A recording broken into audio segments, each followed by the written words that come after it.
Gözünle kalma. Gel. Qaşır. Bir tane boşaltın.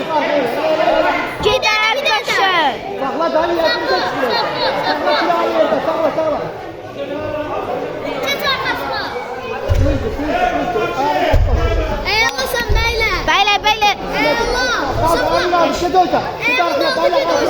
Arkaya. Hala git. Ayağını kaldır. Hala. Ağla böyle. Böyle. Öyle yerinde tutuyor. Güler. Ağla bak.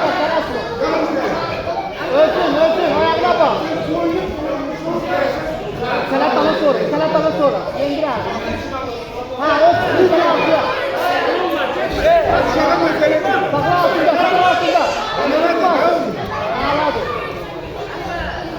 Ağla sakla.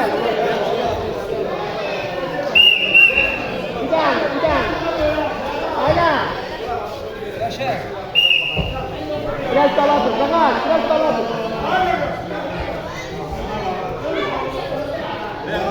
Bir görür. Keter bastı. Geç, bakma, ağırlıca. Hiç yok, koysa saklayla. Sakla bana, Türkü, böyle, hani sen koyunca doğru. İşlerinde geldi, Baska bana, kapına bak. Bak, hayır, sakla. Ahmet yaptı. Dön, kelay. Ay. Ağla, hayır. Gizleme ayağa çıkıyor. Allah çıkıyor.